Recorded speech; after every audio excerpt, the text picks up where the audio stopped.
Hello, I'm Jan James, if we haven't met before. I'm coming in just to talk to you a little bit about problems and how we perceive things to be a problem. Um, Thinking about, what is the actual problems that you are experiencing in your relationship right now? If you can actually stop this video and write it down, it would be really, really helpful at this point. So do that. Then come back to this and you can see that this is where your mind's focused. This is what you're really, really focusing your attention on as the reason for all upset and discord. And undoubtedly, this looks reasonable and it looks understandable, and your mind will find 1,000 reasons why this is what needs to change. It's what somebody else is doing, it's the way they're behaving, it's what they're doing and what they're saying. Now, first off, I'm not saying that this isn't a problem or something that needs to be resolved. Generally, it is. But you have a lot more power within you in terms of how you feel than you've yet realised. What we're talking about here is looking at your response to what's happening, how you're feeling about what's been done, what's been said, or what's not been done and what's not being said. So I've got another question for you at this point.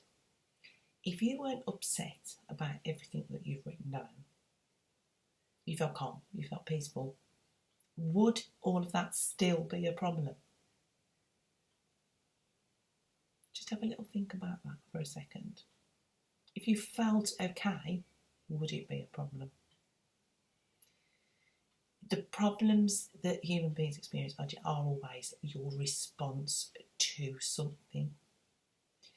No one can actually create emotional turmoil in you. It's very normal to have an initial response to things that go on, but where you take it from that point is really, really down to you. You can be okay with something, or you can make it grow bigger and bigger and add some legs to it.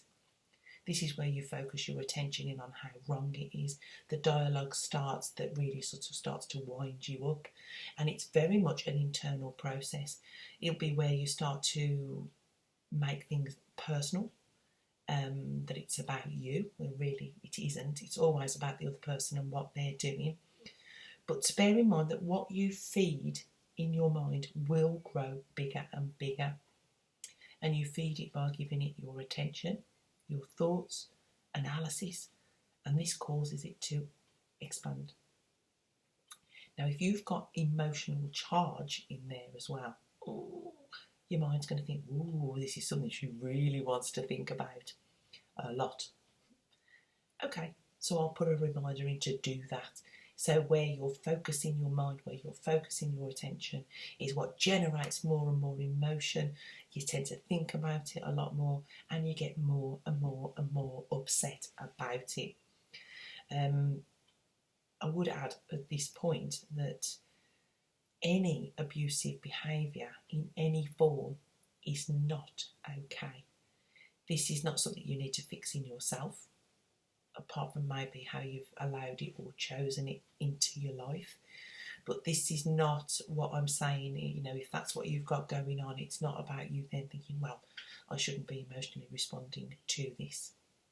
You can certainly find a way of not being in total chaos, being able to think clearly and get yourself sorted so that you're not standing that in your life. So that's a separate issue. So what I'm talking about generally is not relating to you accepting any abusive behaviour in any way, shape or form. Human beings are very, very externally focused, and it's usually, we'll look to, it's the stuff out there that's causing your upset and your distress. And it makes sense, doesn't it?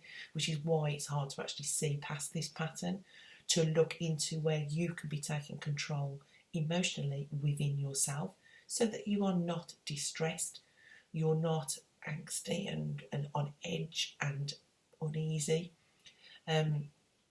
Because, yes, horrible things can happen and they are upsetting, But there's upset and there's distress.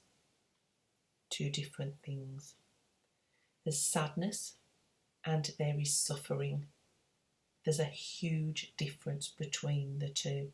You can actually experience, something that you're not happy with and not be in a chaotic place emotionally about it. To experience the, I don't like that, is very, very different to being floods of tears, being devastated, being really, really distressed about something. So the point really here that I wanted to share with you today is that your emotions are something you are in control of. You are not at the mercy of what other people do and what other people say. And this is a huge learning that you can gain through problems in a relationship, and the things that come up, the things that irritate you and annoy you about your partner. Now, that's not to say that you can't resolve and change behaviours, things that aren't going right in your relationship. That could also all be dealt with. But the point of this was really to share with you that you have more control than you probably yet realised.